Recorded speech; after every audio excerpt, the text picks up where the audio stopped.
The council chamber was cold.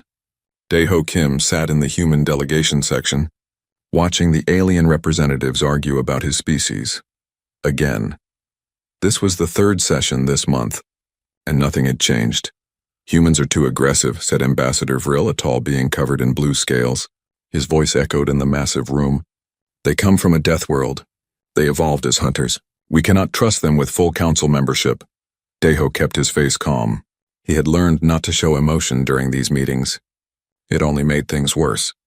The other species already thought humans were too emotional, too unpredictable. Thargik stood up. He was massive, even for his species. The Velkrin were the galaxy's most feared predators, standing over 7 feet tall, with midnight black fur and claws that could tear through steel. They commanded respect wherever they went. Thargix was the head of station security, and his word carried weight. I agree with Ambassador Vril, Thargix said. His voice was deep, almost a growl. The humans share too many traits with my kind. They are hunters, predators. But unlike the Velkrin, they hide it behind smiles and soft words. This makes them more dangerous, not less. Dae-ho felt his jaw tighten. He wanted to speak, to defend his people, but Ambassador Sung Hee-yoon placed a gentle hand on his arm.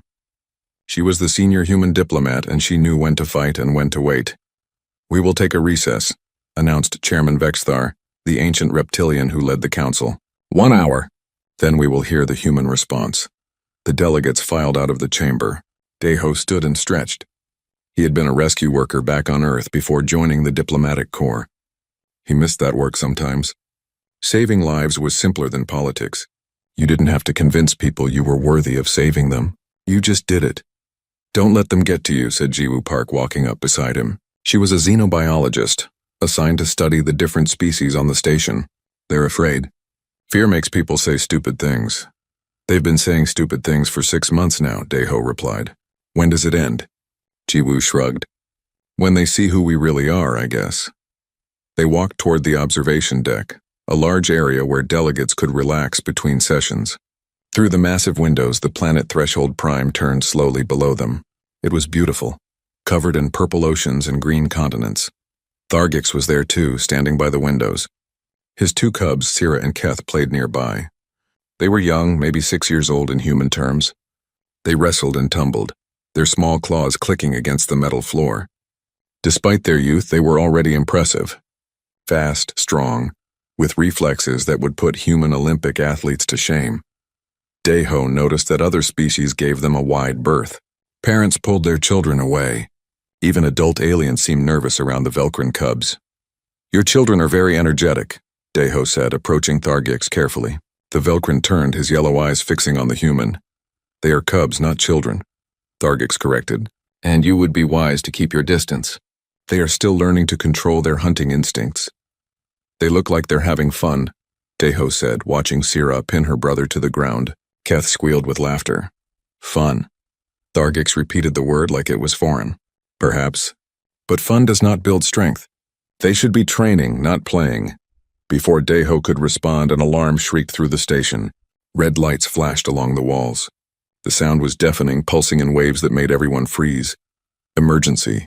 Emergency, a calm computer voice announced. Critical life support failure in residential section 7. All personnel evacuate immediately. Repeat, evacuate section 7. Thargix's eyes went wide. The daycare, he growled. My cubs were there this morning. I picked them up, but... He looked around frantically. Sira and Keth were here, safe. But other children weren't. People were already running. The observation deck cleared quickly as aliens rushed to help or get to safety. Dae-ho's training kicked in. He ran toward section 7, following Thargix. They reached the entrance to the residential wing within minutes. Smoke poured from the doorway. Automated systems had already sealed the main bulkheads, massive metal doors that could withstand explosions. My security team is inside, Thargix said, trying to force the door open. It didn't budge. They're getting the children out. A smaller door opened nearby and 3 Velkrin security officers emerged, carrying several small aliens. Behind them came more station personnel, leading crying children of various species. Parents rushed forward, grabbing their little ones. But then the emergency doors slammed shut again. The computer voice spoke. Secondary seals engaged. Structural instability detected. No entry permitted, no. A small insectoid alien named Pix's mother screamed. My child is still inside. 3 children remain trapped, one of the security officers reported to Thargix. The corridor collapsed. We couldn't reach them. The path is too narrow and the structure is unstable. If we send anyone heavy through, the whole section could collapse. What species? Thargix demanded. 2 Limari, 1 Pix, the officer said. They're in the daycare safe room, but life support is failing. They have maybe 30 minutes of breathable air. Deho stepped forward. How narrow is the passage? The officer looked at him. Too narrow for my kind, maybe small enough for a human. Show me, Deho said. Absolutely not, Thargix growled. You're not trained for this. My people are. Your people can't fit, Deho said simply. I can. And I was an emergency responder on Earth for 10 years. I've done this before. On your world, yes, not here. Not with our children. Deho met the Velcrin's eyes. Children are children. It doesn't matter what planet they're from. Thargix stared at him for a long moment. Around them, parents were crying, begging for someone to save their little ones. The clock was ticking. Fine, Thargix finally said. But you wear a camera. I will watch everything you do. If you harm those children, I won't, Deho said. He was already moving toward the equipment locker, pulling on a protective suit. It was too big, designed for larger species, but he made it work. Jiwoo ran up, carrying a portable scanner. Here, this will help you find them. And Deho, be careful. The structural scans show the whole section could come down. Then I'd better hurry, he said. Young-Soo Lee, a human engineer, handed him a communication device. I'll guide you from here. I have the station schematics. Just follow my voice, Deho nodded. He approached the access panel, a small maintenance entrance that the security team had pried open. It was barely 3 feet wide. He could squeeze through, but it would be tight. He looked back one more time. Thargix stood there, massive and imposing, watching him with those yellow predator eyes. Behind him, other aliens watched too, all of them wondering if they could trust a human with their most precious treasures. Deho took a breath and crawled into the darkness. The metal was hot under his gloved hands. Smoke filled the narrow passage, making it hard to see even with his headlamp. He could hear groaning metal all around him, the sound of a structure ready to collapse. Straight ahead 20 meters, Young-Soo's voice crackled in his ear. Then take the left branch. Got it, Deho said, crawling forward. His heart pounded, but his hands were steady. Fear was normal. Panic was the enemy. Behind him, in the observation area, dozens of aliens watched the camera feed from his helmet. They watched a human crawl into fire and darkness, going toward their children when no one else could. And they began to wonder if maybe they had misunderstood what kind of predator humanity really was. The passage was getting hotter. Deho could feel sweat running down his back, soaking through his uniform under the protective suit. The metal walls around him glowed dull red in places. His headlamp cut through the smoke, but he could barely see more than a few feet ahead. Left turn coming up, Young-Soo's voice said in his ear. The corridor splits. You need the left path. The right one is completely blocked. Understood, Deho replied. He reached the split and squeezed left. Something sharp caught his suit, tearing a small hole. He felt the heat immediately burning against his arm. He gritted his teeth and kept moving. Deho, your suit integrity is compromised, Jiwoo's voice joined the channel. You're losing protection. Can't go back now, he said. How much further? 30 meters to the safe room, Young-Soo answered. 30 meters. Deho crawled faster. The smoke was thicker here, and even through his mask, he could smell burning plastic and metal. His eyes watered. The passage was so narrow that he couldn't turn around. If he needed to retreat, he would have to crawl backwards. That would take too much time. I can hear them, Deho said suddenly. Through the groaning metal and crackling fire, he heard crying. Small voices, frightened and calling out. You're close, Young-Soo confirmed. The safe room is just ahead. But Deho, the floor between you and them is unstable. The scans show it could collapse. What choice do I have? Deho asked. He didn't wait for an answer. He reached the end of the passage. It opened into a larger corridor, but this one was a nightmare. Half the floor was gone, fallen away into darkness below. Flames licked up from beneath. The ceiling sagged dangerously. Across the gap, maybe 5 meters away, he could see the safe room door. And through a small window in that door, he could see them. 3 small faces pressed against the glass. 2 Limari, small blue beings with large eyes, and 1 Pix, an insectoid child with delicate antennae. They saw him and started crying louder, reaching toward him. "It's okay," Daeho said, keeping his voice calm. "I'm here. I'm going to get you out." He studied the gap. The floor was metal grating, twisted and warped by heat. Some sections were still intact, forming a narrow path, but it looked fragile, ready to collapse at any moment. Back in the observation area, Thargix watched the camera feed. His claws dug into the railing in front of him. "He can't cross that," he growled. "The floor won't hold." "He weighs less than your security team," Jiwoo said quietly. "If anyone can make it, it's him." Other aliens crowded around the screens. They watched as Daeho tested the first section of floor with his hand. It held. He put his weight on it carefully. The metal creaked but didn't break. "I'm crossing," Daeho announced. He moved slowly, testing each section before putting his full weight on it. The flames below reached up, trying to grab him. The heat was intense, making his skin feel like it was burning even through his damaged suit. Halfway across, the section under his left foot gave way. Daeho dropped, catching himself with his arms. For a moment he hung there, his legs dangling over the flames. The children in the safe room screamed, "Hold on!" Young-soo shouted through the comm. Daeho pulled himself up. His arms shook with effort. Burns covered his hands where the hot metal touched exposed skin. But he got his knee onto solid grating and pushed himself forward. 3 more meters. 2 more, 1 more, he reached the door. His hands were shaking as he grabbed the emergency release.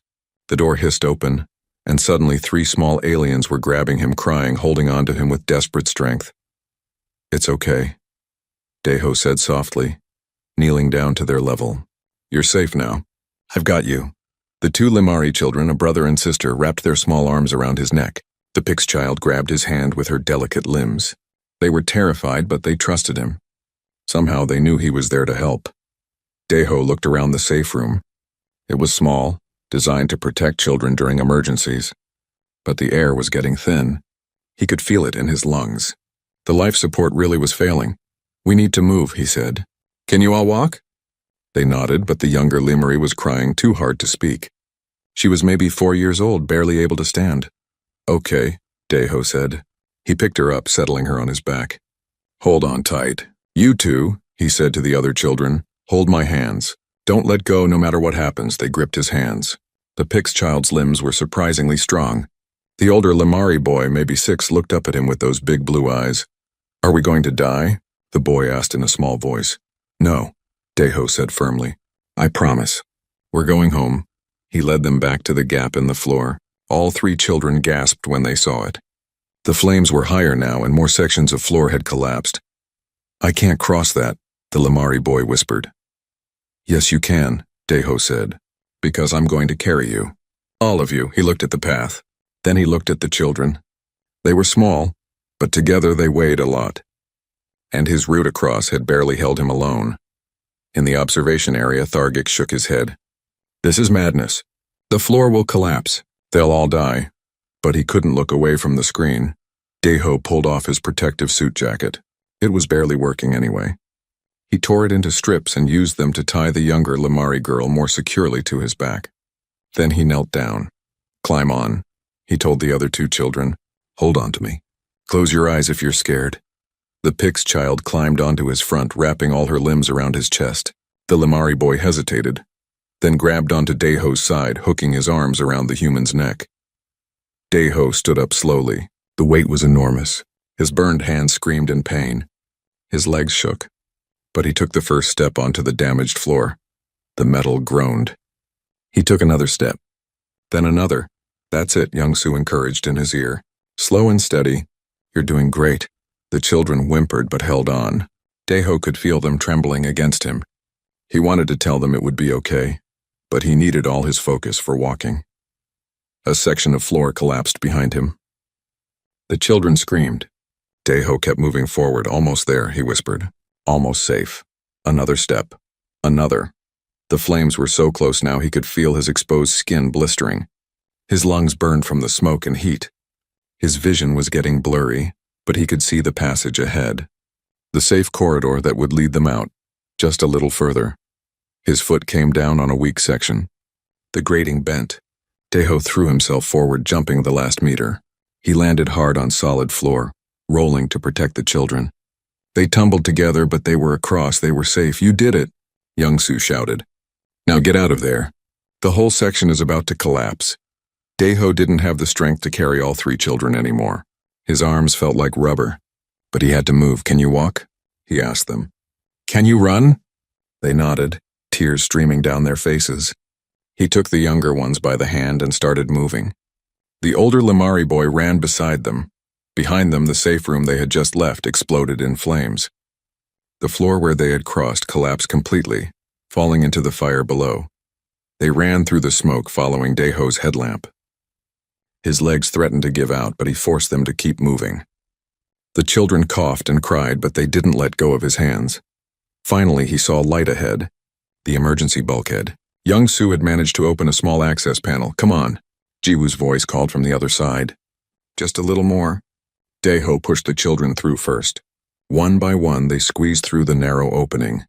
Then Daeho tried to follow. He got stuck. His shoulders were too wide. He pushed harder, feeling something in his ribs crack. Pain exploded through his chest, but he forced himself through.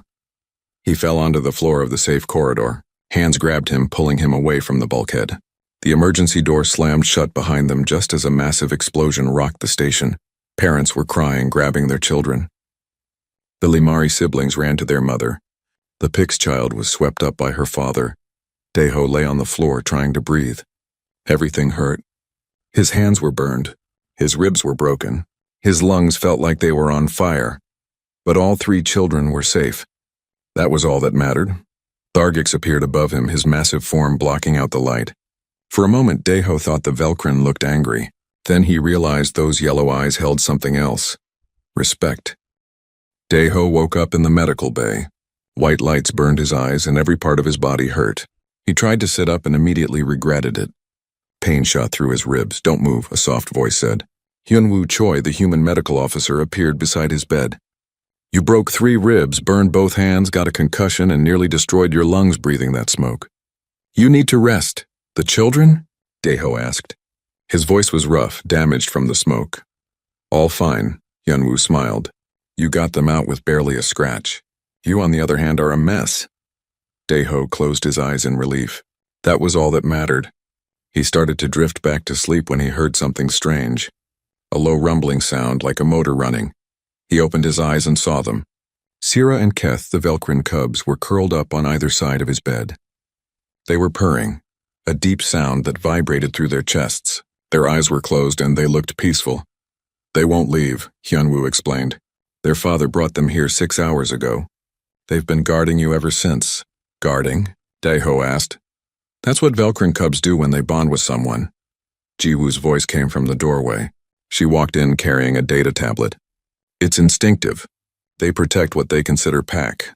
Thargix entered behind her. The massive Velkrin looked uncomfortable in the small medical bay, but his eyes were soft as he looked at his sleeping cubs. They saw the video, Thargix said quietly. The whole station saw it.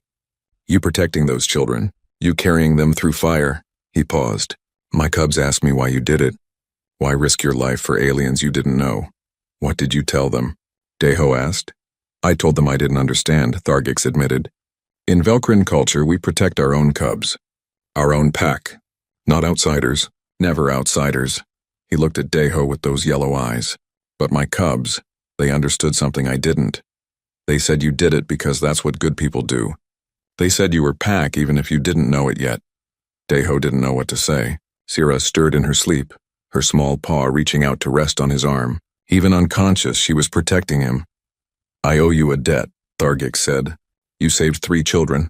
You showed my cubs what true courage looks like, and you made me question everything I thought I knew about humans. I just did what anyone would do, Daeho said. No. Thargix shook his head. That's where you're wrong. My security team trained warriors, they hesitated. They were afraid to enter that section.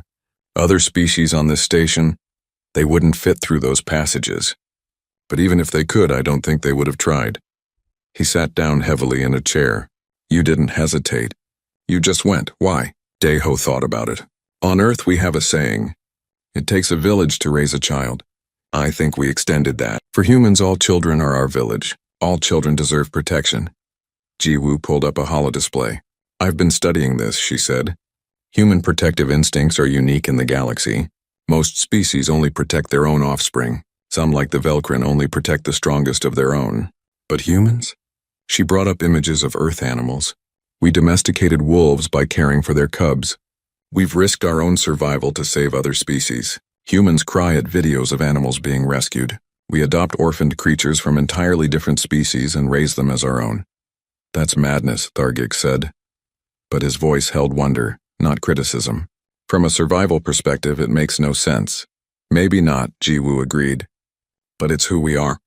We can't help it. When we see something helpless, something that needs protection, we respond. It doesn't matter if it's human or not. Thargex was quiet for a long moment. Then he said something that surprised everyone. I was wrong about your species. I called you dangerous predators hiding behind smiles. But I see now what you really are. You are predators, yes, but you are protectors first. Over the next few days, more visitors came. The parents of the children Daeho saved brought gifts. The Limari mother couldn't stop crying as she thanked him. The Pix father, usually so stoic, held Daeho's bandaged hand gently and called him a hero. But what really surprised Daeho was how the Velcrin cubs acted. Sira and Keth visited every day. They brought him things, a blanket from their home, a favorite toy, drawings they had made. They were trying to take care of him the way he had taken care of those other children. They've never acted this way before, Thargex admitted one day. Velcrin cubs are usually aggressive, competitive. They fight for dominance, but with you they're gentle. Keth, the smaller of the two cubs, climbed carefully onto Daeho's bed. Does it hurt? He asked, pointing at Daeho's bandaged hands. A little, Daeho admitted. You got hurt saving the little ones, Sira said. She had been practicing her human language. Father says that's what strong people do. They protect the weak. I thought Velcrin believed in survival of the fittest, Daeho said carefully. Thargex shifted uncomfortably. We do, or we did, but watching you. Watching how you treated those children like they were precious. It made me think. Maybe strength isn't just about claws and teeth. Maybe it's about choosing to protect instead of harm. The cubs nodded seriously. Keth leaned against Daeho's side, careful not to hurt him. We want to be like you when we grow up, he said softly. Something in Daeho's chest tightened. Not from his injuries, but from emotion. These cubs, these young predators who everyone feared, just wanted to be kind. They wanted to protect instead of hunt. You'll be better than me, Daeho said, running his bandaged hand gently over Keth's head. You'll be strong and kind. That's the best combination. News of the rescue spread fast through the station. The video of Daeho crawling through fire, carrying 3 children across a collapsing floor, went viral across the galactic network.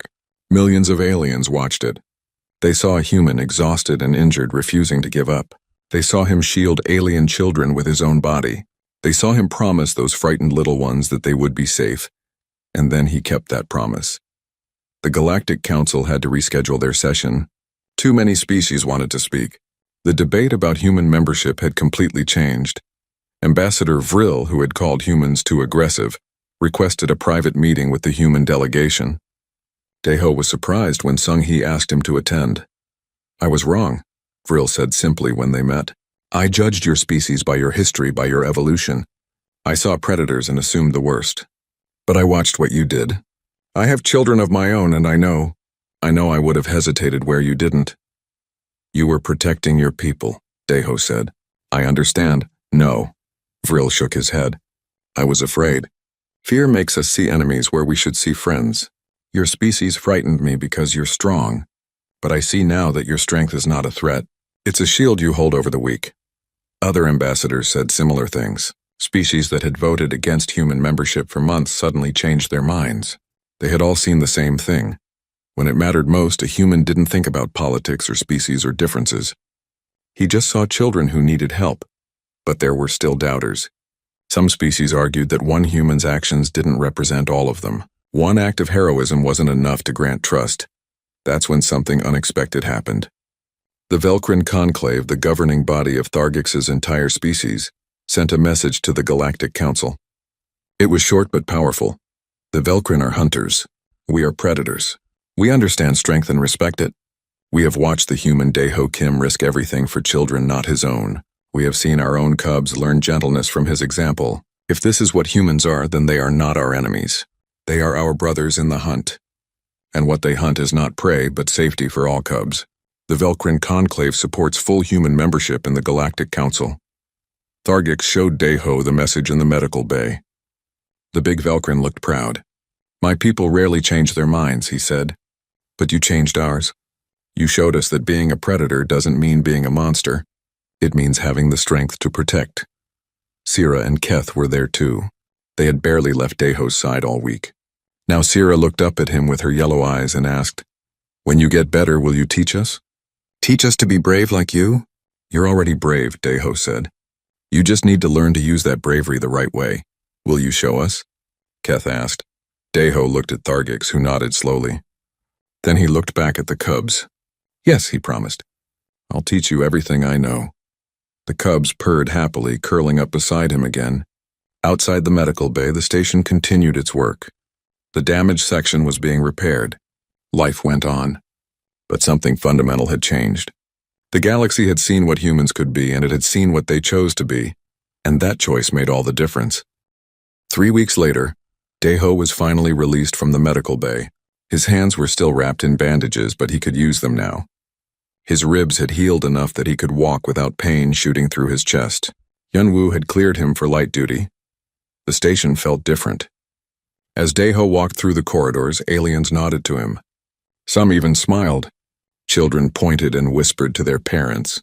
The fear that used to follow him, that used to follow all humans, was gone. In its place was something else: respect, trust. "It's strange, isn't it?" Jiwoo said, walking beside him. "A few weeks ago they wanted us off the station. Now they treat you like a hero." "I'm not a hero," Deho said. "I just did what needed to be done." "That's exactly what a hero would say," she smiled. They were heading to the council chamber. The vote on human membership was today.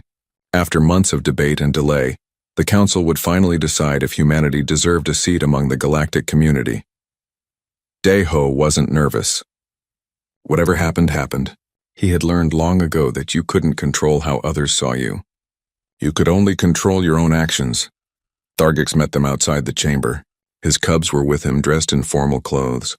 Sira wore a small vest that matched her father's uniform. Keth had tried to comb his fur flat, though it stuck up in places. "Ready?" Thargix asked. "As ready as I'll ever be," Deho replied. "Good. Because my cubs have something to say to the council. I hope that's acceptable." Deho looked at Sira and Keth in surprise. "What are you going to say?" "The truth," Sira said simply. "About what we learned." The council chamber was packed. Every seat was filled and more aliens stood along the walls. This wasn't just about humans anymore. This was about what kind of galaxy they all wanted to live in. Chairman Vexthar called the session to order. "We are here to vote on full Galactic Council membership for humanity. But before we vote, several speakers have requested time. First, Ambassador Vril." The blue-scaled alien stood. "I have spoken against humanity in the past. I was wrong. I judged them by my fear instead of their actions. I have seen what humans do when children are in danger. They don't hesitate. They don't calculate risk versus reward. They simply act. This is not a weakness. This is the kind of strength our galaxy needs." He looked directly at Deho. "I vote yes for human membership." More ambassadors spoke. Some for, some against. The ones against were fewer now, but they still had concerns. Valid concerns about human expansion, about human aggression, about whether one man's heroism represented his entire species. Then Chairman Vexthar did something unexpected. "We have 2 more speakers. Young ones, Sira and Keth of the Velkrin. I have granted them permission to address this council." A murmur ran through the chamber. Allowing cubs to speak was unusual. But no one objected. Thargix helped his cubs up to the speaking platform. They looked tiny up there, even though they would grow to be massive predators. Sira stepped forward first. "My name is Sira," she said. Her voice was small but clear. "I am Velkrin. My people are hunters. We are taught to be strong, to be fierce, to survive. We are taught that only the strong deserve to live." She paused, looking around the chamber. "But then I watched a human risk his life for 3 children who were not his species. Not his pack. Not his family. I watched him carry them through fire. I watched him get hurt protecting them. And I asked my father why." Keth stepped up beside his sister. "Father said it's because humans are different. They don't just protect their own. They protect everyone who needs protection, especially children." Sira continued. "We started visiting Deho in Medical Bay. We wanted to understand. How could someone be so strong and so gentle at the same time? We watched how he talked to us, how he treated us like we mattered even though we are just cubs. He taught us something, Keth said. Being strong isn't about having big claws or sharp teeth. It's about choosing to protect instead of harm. It's about being kind when you could be cruel.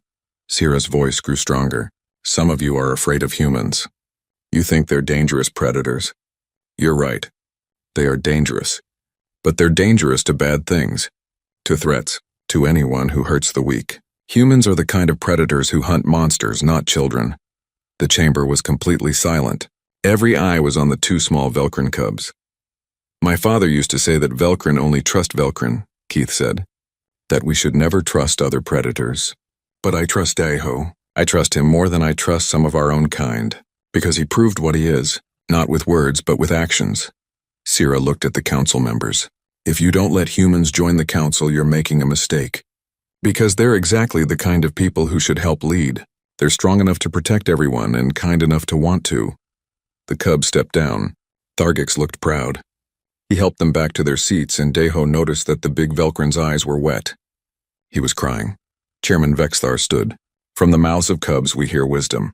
Sometimes the young see clearly what the old miss. We will now vote. All in favor of full Galactic Council membership for humanity. Lights began appearing on the voting board. Green for yes, red for no. Daiho watched, his heart pounding despite himself. Green lights filled most of the board. Some red appeared, but not many. The vote wasn't even close. By a vote of 47-3, humanity is granted full membership in the Galactic Council, Chairman Vexthar announced. The chamber erupted in applause. Some species cheered. Others simply nodded their approval. Ambassador Sung-hee stood, her eyes shining with tears. She had worked for this for so long. But Daiho felt small hands grab his. Sierra and Keth had run over to him, wrapping their arms around him in a hug. They were purring so loud that other species could hear it. We did it, Sierra said. You get to stay. We were never going to leave, Daiho said gently. But now you get to be part of everything, Keth explained. Now you're really family. Family. That word meant a lot coming from Velcrin cubs. They didn't use it lightly. After the session ended, there was a reception. Aliens who had avoided humans for months now wanted to talk. They asked questions about Earth, about human culture, about how they raised their children. One mother, a delicate bird-like alien, approached Daiho nervously. My child starts school next cycle, she said. I was going to request a class with no predator species. I was afraid. But watching your actions, watching how the Velcrin cubs trust you, I've changed my mind. I think my child would benefit from learning that not all predators are dangerous. Some are protectors. More parents said similar things. They wanted their children to meet humans, to learn from them. The fear was being replaced by curiosity and hope. But the most significant change was in how other predator species looked at humans. The Velcrin weren't alone. Other hunting species, other apex predators from different worlds, they approached the human delegation with new respect. We understand you now, one said. He was from a species called the Crawl, massive reptilians with rows of sharp teeth. We thought you were competition. Other predators trying to take our place. But you're not competition. You're colleagues. We hunt different prey. We don't hunt prey at all, Daiho said carefully.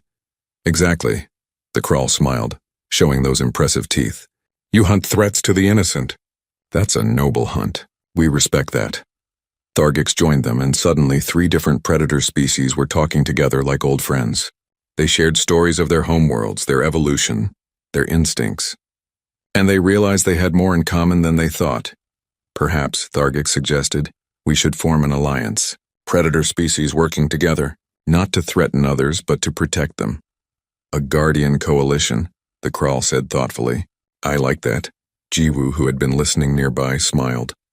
This was exactly what she had hoped for. When predators chose to protect instead of prey upon, the entire galaxy became safer. The reception lasted hours. By the end, Daiho was exhausted. His ribs ached and his hands hurt. But he felt good. Really good. For the first time since arriving at the station, he felt like he belonged. As he walked back to his quarters, Sierra and Keth followed. They had been following him all day, never more than a few feet away. Don't you need to go home? Daiho asked them. Father said we could have a sleepover with you, Sierra said. If that's okay. Deho looked back and saw Thargix watching from a distance. The big Velcrin nodded. This was a test of trust. Could Deho be trusted alone with Velcrin cubs? Could he be trusted to care for them as his own? Of course it's okay, Deho said. Come on, I'll make dinner. In his quarters, Deho prepared a meal. The cubs helped or tried to. Mostly they got in the way, but Deho didn't mind. They asked questions about everything. Why did humans cook food? What were these spices? Could they try eating with forks instead of claws? After dinner, they curled up on his couch. Deho found an Earth movie, something gentle and funny. The cubs didn't understand all the humor, but they laughed anyway because Deho was laughing. Can we learn more human things? Keth asked sleepily. Like what? Deho asked. Like songs. And games. And how to be gentle but strong. I'll teach you everything I can, Deho promised. The cubs fell asleep leaning against him, their purring a soft rumble. Deho sat there, careful not to disturb them, and thought about how much had changed. A month ago. 3 months had passed since the rescue. The station had changed in ways nobody could have predicted. Where there used to be clear divisions between predator and prey species, now there was mixing. Children of different species played together in the common areas. Parents who once clutched their offspring close when Velcrin walked by now let them play together. And at the center of it all was an idea that had started small but grown into something beautiful, the Human-Alien Youth Exchange Program. Deho had suggested it during a council meeting. Just a simple idea. What if different species children could learn from each other? What if they could see past their instincts and understand each other as individuals? The council had approved it immediately. And now, 3 months later, the first class was in session. Deho stood in front of 20 young aliens. They were all different species. Some were small and furry. Others had scales or feathers. There were 3 Velcrin cubs, including Sira and Keth. 2 Kral juveniles with their sharp teeth. And 1 small human child, 5-year-old Minseo, daughter of one of the human engineers. Good morning, Deho said, smiling at the group. Today we're going to learn about helping others in emergencies. Thargix stood beside him. After the vote, the council had asked both of them to run this program together. A human and a Velcrin, teaching the next generation. It sent a powerful message. First rule, Thargix said in his deep voice. Stay calm. When you panic, you can't help anyone. Second rule, Deho continued. Everyone matters. It doesn't matter if they're your species or not. If someone needs help, you help. The children listened carefully. Some took notes on their tablets. Others just watched with wide eyes. Now we practice, Thargix said. He had set up a simple obstacle course. Nothing dangerous, just enough to teach teamwork. The children split into groups. Deho watched as a tiny Pix child helped a much larger Kral juvenile climb over a wall. The Kral then turned around and helped the Pix through a narrow tunnel. They were learning that everyone had different strengths. Sira and Keth worked with Minseo. The human child was so small compared to the Velcrin cubs, but they were gentle with her. When she couldn't reach something, Keth lifted her up. When they couldn't fit through a small space, she went ahead and opened a door for them. They're naturals, Jiwoo said, watching from the side. She had been documenting the program for the council. Look at them. 3 months ago, this would have been impossible. Now it's normal. It should have always been normal, Deho said. We just had to show them how. After the training session, the children gathered for lunch. Instead of separating by species like they used to, they mixed. A herbivore child sat between 2 predators, laughing at a joke. Nobody was afraid. Teacher Deho, Sira called out. Can we hear a story from Earth? Yeah, other children chimed in. Tell us about Earth. Deho sat down and the children gathered around him. Even the adult observers, other aliens who had come to watch the program, moved closer to listen. Okay, Deho said. This is a true story about Earth. A long time ago, humans lived in small groups. We had to hunt for food and protect ourselves from dangerous animals. We were predators, but we were also prey. Many things wanted to eat us. The children's eyes went wide. Minseo giggled nervously. One day, Deho continued, a group of humans found wolf cubs. Their mother had died. The cubs were hungry and alone. Now wolves were dangerous. They hunted in packs and could kill humans. The smart thing would have been to leave those cubs or even kill them so they wouldn't grow up to be threats. But they didn't, Keth said. He had heard this story before but still loved it. No, they didn't, Deho smiled.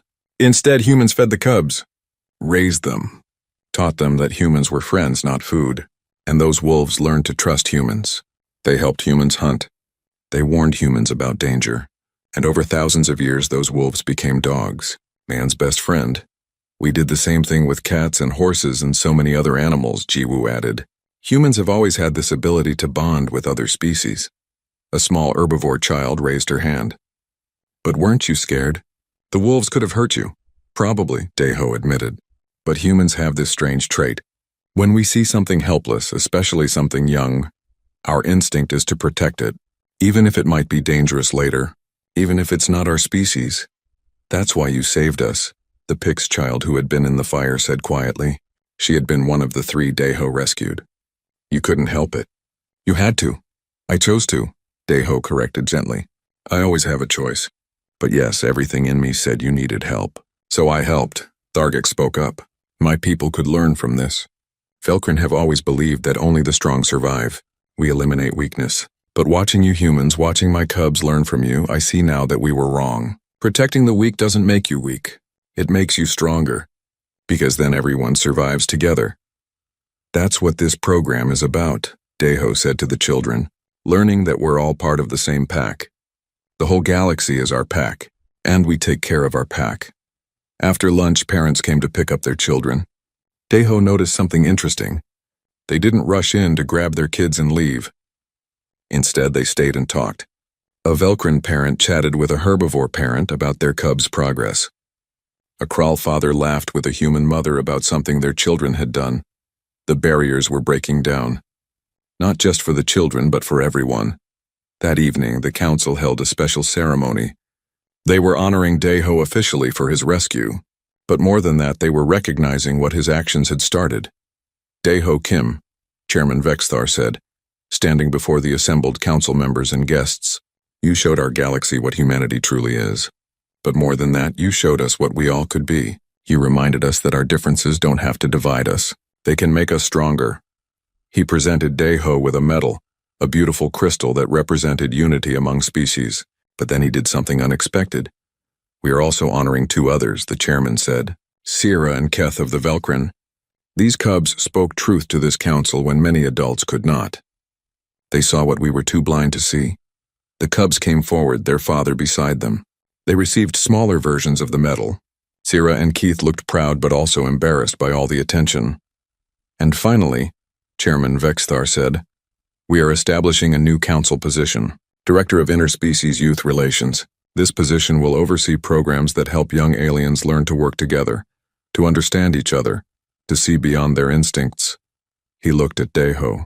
We would like you to fill this position, with Thargix as your co-director. Will you accept? Daeho looked at Thargix. The big Velkrin nodded. His cubs bounced excitedly. I accept, Daeho said, but only if we can expand the program. I want classes on every council station. I want exchange programs between homeworlds. I want young aliens growing up knowing each other as friends, not potential threats. Granted, the chairman said. Whatever resources you need. The ceremony ended with celebration. But the best part came later, when the formal events were over. The children from the program, all 20 of them, gathered around Daeho and Thargix. Does this mean you'll keep teaching us? Mincio asked. Every day, Daeho promised. And we'll train more teachers, Thargix added, so more children can learn what you're learning. Will we always be friends? A young Kral asked, looking at the herbivore child beside him. Even when we grow up? That's up to you, Daeho said. But I think you will be, because you're learning something important. You're learning that friendship is stronger than instinct. Love is stronger than fear. Sierra leaned against Daeho's leg. Tell them about what you told us, she urged. About the village, Daeho smiled. On Earth we have an old saying. It takes a village to raise a child. What it means is that children need more than just their parents. They need a whole community supporting them. But you changed it, Keth said. Tell them how you changed it. I realized, Daeho said, looking around at all the different species, that the village isn't just one species. It's all of us. Every species in the galaxy is part of the village, and every child in the galaxy is our responsibility to protect and guide. Even children who might grow up to be dangerous, an adult alien asked skeptically. Especially them, Thargix answered. Because children who grow up knowing they're loved and protected, they don't become dangerous. They become protectors themselves. Jiwoo was recording everything. This moment would be shared across the galaxy. Millions of aliens would see it. They would see children of different species standing together as friends. They would see a human and a Velcrin working together to teach them. They would see hope for a better future. I have a question, Minseo said, raising her small hand. Teacher Daeho, why do you think humans are good at this? At making friends with everyone? Daeho knelt down to her level. I think it's because humans have always been both predator and prey. We hunted, but we were also hunted. We know what it's like to be dangerous and to be in danger. Maybe that's why we understand both sides, why we can be friends with both hunters and those they hunt. Plus, Jiwoo added with a smile, humans are social creatures. We're pack animals. We need connections with others to be happy.